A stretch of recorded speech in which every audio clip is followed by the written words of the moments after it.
Si aujourd'hui vous avez un organisme de formation, une école en ligne ou tout simplement que vous faites de l'éducation en ligne sous forme de e-learning ou de formation à distance, restez bien jusqu'à la fin de cette vidéo parce que je vais vous partager précisément toutes les stratégies que je mets en place pour aider les organismes de formation à générer des prospects via le référencement naturel. Avant d'entrer directement dans les détails des stratégies que je mène, qui suis-je? Moi je suis Victor Cola, je suis consultant SEO depuis 7 ans et j'ai accompagné notamment plusieurs organismes de formation à développer leur présence en ligne et notamment via le SEO qui est donc mon domaine expertise préférée. Je vais pas vous montrer des chiffres avec plusieurs centaines de milliers de personnes par mois, je vais surtout vous montrer les chiffres qu'on a réussi à générer en termes de prospects plutôt qu'en termes de trafic. Ça a toujours été ma stratégie première, c'était d'abord en fait d'atteindre une vision plus héroïste avec une audience plus qualifiée, avec certes moins de trafic mais par contre des personnes beaucoup plus qualifiées et qui sont beaucoup plus susceptibles de devenir des prospects et in fine des clients des formations qu'on pourrait proposer. Pour vous donner une ordre d'idée, avec l'un des sites sur lesquels j'ai déjà bossé, on convertissait à 10% en moyenne sur la totalité du site. C'est-à-dire que pour 100 personnes, on avait 10 prospects et derrière, sur ces 10 prospects, on avait en moyenne 5% de conversion en tant que client sur un panier moyen de formation allant à 2000 à 2500 euros. Et aujourd'hui, pour cette entreprise, donc cet organisme de formation, c'est la source d'acquisition qui est la plus rentable pour elle. Bien loin des stratégies donc SEA. Alors si aujourd'hui vous avez envie de dépenser moins en SEA pour aller vers une audience beaucoup plus qualifiée et surtout augmenter vos marges à long terme, je vous conseille de visionner cette vidéo parce que je vais vous expliquer précisément comment faire du SEO quand on est un organisme de formation ou qu'on est un prestataire de service proposant des formations à distance. Et avant d'entrer directement dans le vif du sujet, laissez-moi vous partager mon écran et vous montrer directement que SOP pour cette formation, donc formation nutritionniste, qui est un mot-clé recherché 1900 fois par mois, ce qui n'est pas énorme, avec une difficulté de 43 selon SEMrush. Cette formation est toujours premier pour le site donc YouSchool depuis déjà plusieurs années. Et ça, c'est donc une valeur sûre dans le sens où ils génèrent des prospects en continu, jour et nuit, sans qu'ils aient forcément besoin de retravailler H24 sur cette formation. Et un petit peu de chiffres avant d'entrer vraiment dans la technique. Mais en 2023, le CPF listait quasiment 230 000 formations. Alors bien sûr, on a une diversité vraiment très importante. Mais comment est-ce que vous pouvez tirer votre épingle du jeu en attirant une audience via le SEO gratuitement et qui sera donc une source d'acquisition sur le long terme pour assurer la pérennité de votre business? Je me doute qu'il y a des informations que vous savez déjà, mais dites-vous bien que l'utilisation par exemple du CPF avec des formations à distance a explosé. On était en moyenne à 6% en 2019. En 2022, on est passé à 52%, ce qui est vraiment colossal. Alors bien sûr, on a eu le Covid qui est passé par là, mais aujourd'hui, c'est toujours une tendance qui est quand même très croissante. Je vous mettrai bien sûr toute la liste des sources pour les statistiques en description. Alors bien sûr, on a beaucoup plus de croissance, mais qui dit croissance dit également concurrence. Et face à une concurrence qui est de plus en plus compliquée, je peux en témoigner, mais il est très difficile aujourd'hui de remonter rapidement et surtout facilement sur des mots-clés très concurrentiels comme par exemple formation nutritionniste. Alors comment est-ce que vous pouvez faire? Vous avez trois stratégies. Soit vous utilisez le SEA, mais vous êtes dépendant de la publicité, c'est-à-dire qu'en fait vous allez augmenter vos budgets pour atteindre un nombre d'inscrits préférable chaque mois pour remplir les objectifs de chaque formation. Le problème c'est que ça peut rapidement vous coûter cher et derrière vos marges en sont forcément très impactées. La deuxième stratégie, c'est de faire entièrement du SEO. Alors c'est très bien sur le papier parce que à long terme je suis convaincu que c'est la meilleure solution pour vous dans le sens où c'est quelque chose qui va vous ramener du trafic et donc des prospects gratuitement sur le long terme. Mais par contre, c'est-à-dire que sur le court terme, vous n'aurez pas de résultat. La troisième stratégie, c'est d'allier les deux stratégies précédentes. Donc de faire d'abord une campagne de SEA sur 6 mois à 1 an, sur une formation par exemple spécifique. Ça va vous permettre de générer des leads, de tester déjà votre formation. Et si cette formation est concluante et qu'elle génère de l'intérêt et donc des prospects et des clients, vous allez pouvoir réinvestir votre chiffre d'affaires directement en SEO. Ce qui va vous permettre de dégager de la marge de plus en plus au fur et à mesure, tout en diminuant les budgets en SEA. Pour ceux qui ne le savent pas, le SEO, c'est le référencement naturel. En fait, c'est quand on place directement des sites web, des moteurs de recherche de manière organique. Au lieu de dépenser pour être directement en position 1, nous ce qu'on va faire, c'est qu'on va travailler de manière différente pour positionner nos sites web de manière gratuitement pour générer des visites et donc des prospects entièrement gratuitement, sans dépendre donc de la pub. Pourquoi en 2024, le SEO est hyper important pour votre business? Parce qu'avec l'explosion des coûts d'acquisition, notamment en SEA, le SEO devient un vrai levier d'acquisition très pertinent pour vous. Le SEO, donc on parle surtout là pour le coup de SEO sur Google, mais sachez que le SEO s'applique également à d'autres univers comme par exemple les réseaux sociaux. Aujourd'hui, on va s'intéresser principalement au SEO sur Google. Je pense que vous l'avez forcément vu, on a la montée de l'IA donc avec Google SGE en 2024 qui va arriver en France. La concurrence est de plus en plus compliquée. On a des facteurs qui commencent à diminuer, notamment par exemple le netlinking. Bref, on a beaucoup d'informations qui gravitent autour du SEO et c'est vrai qu'on peut vite être perdu. Et c'est pour cette raison que je vous ai fait cette vidéo spécialement pour vous aider. Sachez que chaque jour, on a Google qui met à jour son moteur de recherche. C'est-à-dire qu'aujourd'hui, vous pouvez très bien positionner, mais je peux vraiment témoigner de mon expérience. Mais on a des sites par exemple qui étaient premiers sur beaucoup de requêtes très concurrentielles et qui par exemple au fil des mois ont complètement déclassé parce qu'ils se sont fait complètement écraser par la concurrence qui était émergente. Donc en fait, avant d'intégrer vraiment les stratégies SEO, ce que vous allez pouvoir mettre en place, vous avez vraiment 3 actions à faire. C'est vraiment établir une très bonne stratégie SEO sur le long terme pour chacune de vos formations. La deuxième, c'est d'assurer la croissance et la production pour mettre en place des stratégies et donc assurer le développement de vos formations et donc de leur positionnement. Et troisièmement, d'assurer la pérennité et surtout le maintien de vos positions stratégiques sur chacune de vos formations. Et si je dois vous parler de chiffres, sachez que avec mon expérience, ce que j'ai pu remarquer, c'est que quand on investissait 1 euro en SEO, on récupérait 12,73 euros de chiffre d'affaires en moyenne, ce qui est donc extrêmement rentable. Vous faites carrément 1 x 12. À présent, passons précisément à toutes les étapes que vous allez devoir mettre en place pour assurer le développement de votre stratégie SEO pour votre organisme de formation, votre école en ligne ou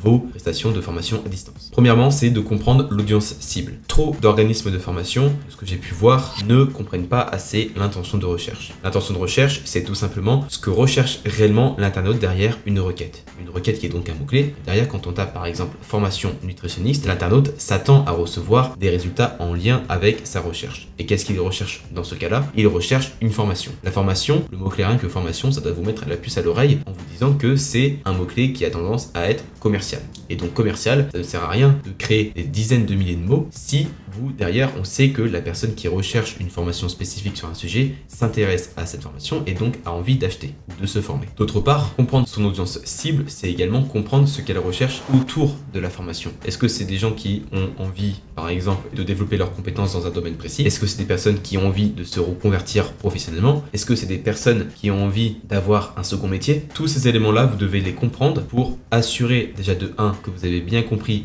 votre audience et surtout que vous allez créer derrière des contenus et donc des pages et des articles qui vont correspondre à votre buyer persona. Deuxièmement, dans cette première étape, ce que vous allez devoir faire après, c'est créer un tunnel de vente. Parce que autour du mot-clé, par exemple, formation nutritionniste, on ne va pas juste créer une page formation nutritionniste. Vous devez inclure toutes les étapes d'achat, du moins le tunnel de vente de la personne qui va s'intéresser à la nutrition. Qu'est-ce que veut une personne qui est intéressée par une formation en nutrition? C'est quelqu'un, par exemple, qui veut soit développer ses compétences, qui veut soit se reconvertir, qui veut soit augmenter ses compétences par rapport à un métier déjà existant. Par exemple, s'il est déjà coach sportif, en l'occurrence. Toutes ces choses-là, ça vous donne déjà des points d'entrée et ça vous permet déjà de brainstormer sur des idées qui pourraient graviter autour de la formation nutritionniste et de ce que pourraient rechercher réellement les personnes. Donc typiquement, des personnes qui pourraient s'intéresser à la nutrition, vous pouvez aller les chercher avec une stratégie de contenu. Des personnes qui s'intéressent à mieux gagner leur vie en étant coach sportif, en ayant un meilleur panier moyen avec leurs clients, ils ont donc besoin d'une formation axée sur la nutrition pour aller un petit peu plus loin et augmenter leur prix. Vous avez également un autre point d'entrée pour aller les chercher. Pour rechercher les meilleurs mots-clés, ce que je vous conseille, c'est d'utiliser déjà de 1 Google, car Google c'est hyper bien quand vous trouvez des idées de mots-clés. Vous avez notamment Google Suggest. Donc Google Suggest, si je reprends mon petit écran, c'est quelqu'un par exemple qui va taper formation nutritionniste et taper par exemple formation nutritionniste sportif en ligne, CPF, prix, reconnu par l'État, à distance, Pôle emploi, gratuite, diététicien, sans bac, etc., etc. Google Suggest vous donne des idées de mots-clés gratuitement. Deuxièmement, vous avez également des outils de planificateur de mots-clés comme SEMrush, Ubersuggest qui coûte bien moins cher ou encore Ahrefs. Une fois que vous avez fait votre liste de mots-clés, vous allez devoir les classer par catégorie. Vous allez devoir d'abord, comme on a dit juste avant, mais c'est de comprendre l'intention de recherche derrière chaque mot-clé. Une personne qui va rechercher une formation nutritionniste est une personne qui est en voie de se faire un choix et donc de choisir une formation pour acheter ou du moins pour devenir un élève. Quelqu'un qui va taper par exemple quelle formation nutritionniste choisir ne va pas forcément s'attendre à recevoir une page de vente ou du moins une landing page en présentant notamment juste votre formation. Vous allez devoir par exemple faire un top des meilleures formations pour par exemple devenir nutritionniste ou du moins coach de diététicien à distance. Un petit tips par rapport à ça, j'ai vu notamment des organismes de formation qui s'intéressaient trop aux requêtes informationnelles et qui ne s'intéressaient pas assez à leurs requêtes commerciales. Le problème c'est que certes ça fait du trafic, mais le trafic derrière, si on ne convertit pas, ça ne sert strictement à rien. C'est juste beau pour avoir une belle courbe sur SEMrush et sur Google Search Console, mais derrière si ça vous apporte pas de business, ça n'a aucun sens. Ce que je vous conseille donc, c'est de vous orienter d'abord vers une stratégie qui va vous permettre de capitaliser sur par exemple les 50 premiers contenus à produire qui ont un but commercial, donc qui vont vraiment vous apporter du chiffre d'affaires. Donc ça, encore une fois, vous devez absolument comprendre l'intention de recherche et pour enrichir votre stratégie, vous allez devoir créer des contenus à but informationnel pour créer une autorité thématique dans votre secteur ou du moins dans la formation que vous vendez. Cela, ça va vous permettre déjà d'aller chercher du trafic, donc d'aller chercher différentes typologies de prospects qui pourraient être intéressés par votre formation. De deux, ça va vous permettre de générer du trafic et donc encore une fois d'aller envoyer des gens dans votre tunnel de vente vers votre formation en question. Et de 3, ça va construire votre autorité thématique pour aider les moteurs de recherche à mieux vous classer sur vos requêtes commerciales. Et également, autre chose, des personnes qui vont par exemple proposer des CAP. Si je prends par exemple CAP petite enfance, on a vraiment une richesse de la SERP. Donc la SERP, c'est vraiment les résultats de recherche. On a par exemple l'ONICEP qui présente le CAP AEPE en détail, mais on a également des formations. Si vous voyez par exemple que un mot-clé est trop compliqué par rapport à vous, à votre niveau en SEO, n'allez pas chercher un mot-clé comme CAP AEPE. Parce que même si les volumes sont intéressants, le temps que vous remontiez dessus, vous allez mettre du temps, vous allez investir beaucoup trop d'argent et derrière ça ne sera pas forcément rentable à court moyen terme. Ce que je vous conseillerais donc, c'est plutôt d'aller chercher un mot-clé comme CAP petite enfance à distance. Et pour vous donner une petite idée, CAP petite enfance à distance, c'est un mot-clé qui génère tous les mois 210 personnes qui donc recherchent un CAP à distance, avec une difficulté bien moins compliquée. Ce que vous devez chercher, c'est aller chercher vraiment des requêtes qui vous apportent du business et pas forcément du trafic. Parce que les personnes qui vont taper CAP par exemple petite enfance ou AEPE, c'est des personnes également qui ne sont pas forcément votre typologie de clients. Par exemple des étudiants qui ont fini par exemple leur brevet, etc., qui veulent faire un CAP. Ces gens-là n'ont pas forcément de 1 de CPF, 2 n'ont pas forcément le budget pour acheter une formation comme la vôtre. Deuxième grande étape, vous devez optimiser votre site web d'un point de vue technique, mais également d'un point de vue UX. La technique, donc la rapidité, c'est indispensable. Sur votre typologie de clients et donc d'internautes, avoir un site web qui va être mobile friendly, donc c'est indispensable. Vous avez plus de 70% qui seront sur mobile, je peux vous l'assurer. Si votre site n'est pas UX, n'est pas rapide, n'est pas fait pour les mobiles et n'est pas facilement navigable, vous allez perdre beaucoup d'argent sur la table. Donc ça passe, un site web optimisé et puissant, ça passe par une navigation claire et précise. Mettez en avant toutes les informations les plus pertinentes par rapport à votre activité, donc notamment une liste de vos formations, la preuve de votre concept. Également, insérer des éléments de réassurance, par exemple comme des témoignages, ou du moins une section également comment ça marche, par exemple pour présenter comment votre organisme de formation ou votre prestation de service fonctionne précisément. Vous devez également bien diviser le site dans sa globalité avec une structure établie, précise et bien pensée pour diviser en deux vos pages stratégiques qui vous apportent du business et vos pages de support, donc les articles qui vont permettre de pousser les pages stratégiques. Au niveau des pratiques d'optimisation SEO on-page, donc rien de bien méchant, si vous êtes un peu familier avec le SEO, vous savez que vous devez entrer les balises title avec le mot-clé cible en question, entrer également les balises métadescription pour augmenter votre CTR, donc qui est donc le taux de clic, des personnes qui pourraient potentiellement cliquer sur votre résultat organique plutôt qu'un autre, créer une bonne hiérarchisation du contenu avec des balises heading et penser encore une fois votre contenu et votre site donc de manière UX avec donc des visuels, avec une bonne navigation et une bonne compatibilité avec tous les appareils que les personnes qui vont sur votre site pourraient utiliser. Troisième point, créons maintenant du contenu qui va être donc forcément très SEO friendly. Du contenu de qualité, donc ça passe à la fois par du contenu qui est optimisé pour les moteurs de recherche mais également pour les internautes. Encore une fois, repensez l'intention de recherche dans le sens où si vous avez une requête qui est informationnelle, vous allez devoir apporter de l'information et donc diminuer votre part commerciale. Bien sûr, vous pouvez toujours l'inclure, mais par contre, ça ne sert à rien d'avoir un discours 100% commercial parce que là, vous allez perdre l'audience et c'est des personnes qui ne reviendront jamais sur votre organisme de formation. De même, sur une page commerciale, souvent, vous allez devoir adapter le contenu, la longueur et donc forcément votre discours. Si la majorité des concurrents produisent énormément de valeur ajoutée sur leur page commerciale, faites de même. Par contre, si vous vous rendez compte qu'il faut en moyenne, par exemple, 500 mots pour répondre à une requête commerciale, ça ne sert à rien d'écrire 2000 mots. De même, votre discours commercial doit se différencier et donc là, je vous laisse directement avec des stratégies de copywriting pour organiser l'information, hiérarchiser de manière structurée, en apportant bien sûr une optimisation SEO, mais surtout une optimisation de marketing. Quel type de contenu vous allez pouvoir créer? Vous allez par exemple pouvoir créer tout simplement des articles donc autour de votre formation principale. Par exemple, si vous parlez de la formation nutritionniste, vous allez pouvoir créer différents topic clusters autour de la nutrition. Ça passe par exemple par le métier de coach sportif, ça passe notamment forcément par la nutrition, en effet en étant bien sûr en bonne santé, etc.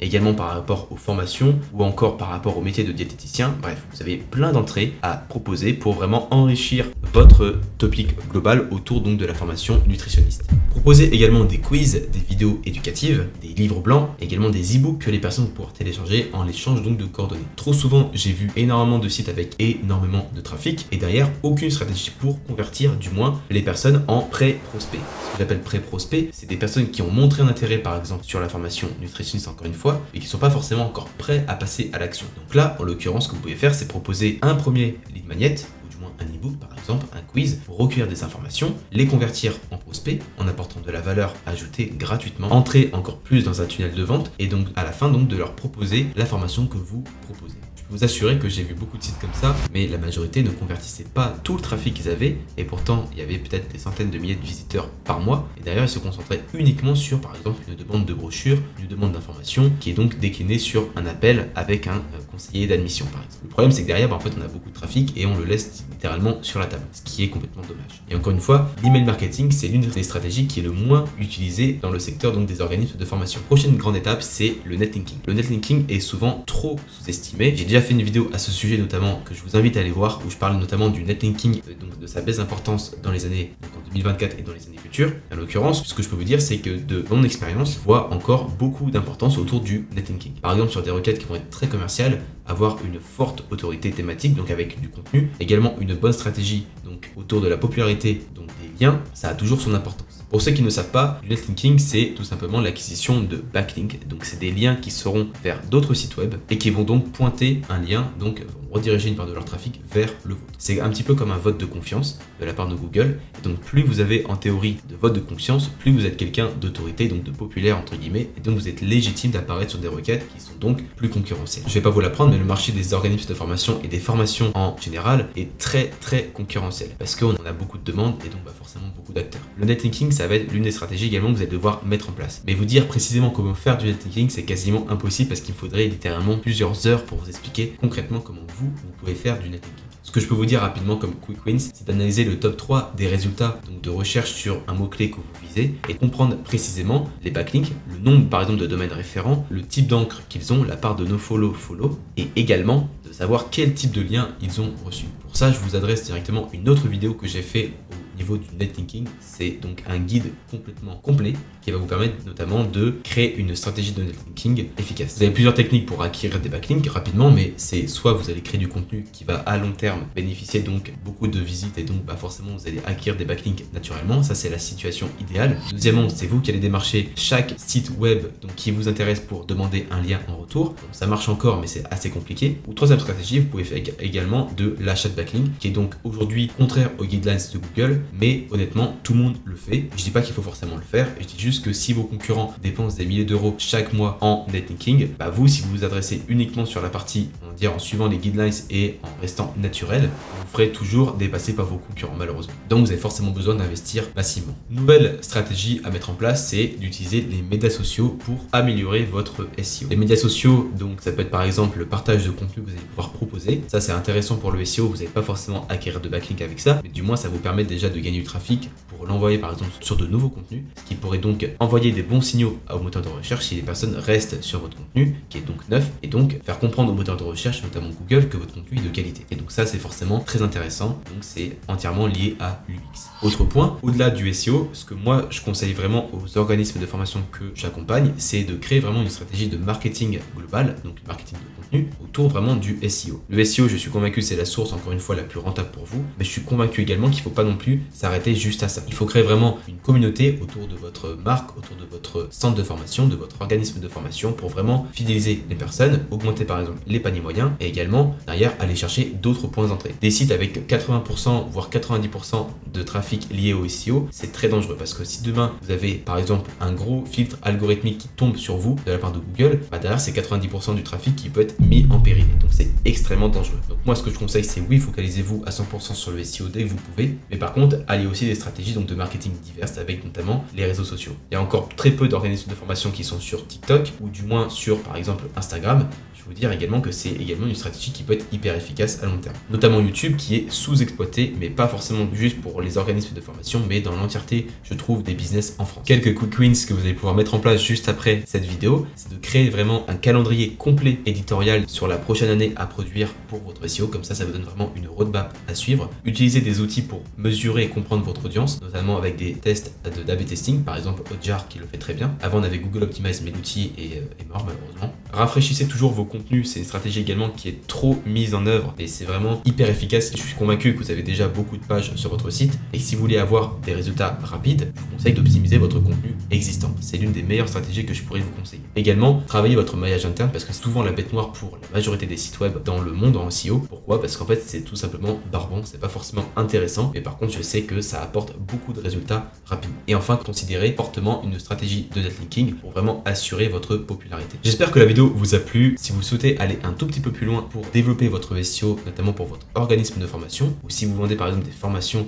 tout court à distance, je vous propose tout simplement d'entrer en contact avec moi. Je vous mets un lien dans la description pour les personnes qui sont intéressées pour aller un tout petit peu plus loin. Et potentiellement, je pourrais également vous aider à développer votre SEO, donc de manière plus pérenne pour améliorer vos marges et donc augmenter votre chiffre d'affaires gratuitement avec le SEO. Si vous êtes intéressé pour aller un petit peu plus loin, sachez que j'accompagne toujours des organismes de formation pour développer leur acquisition via le SEO. Si vous êtes intéressé, je vous mets également une étude de cas dans la description que vous pouvez retrouver et également je vous mets plus d'informations si vous voulez travailler avec moi. Merci beaucoup d'avoir visionné la vidéo, j'espère qu'elle vous aura aidé. N'hésitez pas à laisser un commentaire si vous avez des questions, à laisser un petit like si vous avez aimé la vidéo et si elle vous a apporté des choses ou du moins des stratégies que vous ne connaissez pas. Également, n'hésitez pas à vous abonner, je partage beaucoup d'informations sur le SEO dans sa globalité pour vraiment aider les entreprises et notamment donc les organismes de formation à développer leur acquisition via le SEO. Je vous dis à très bientôt et merci beaucoup encore une fois d'avoir visionné la vidéo. Ciao ciao.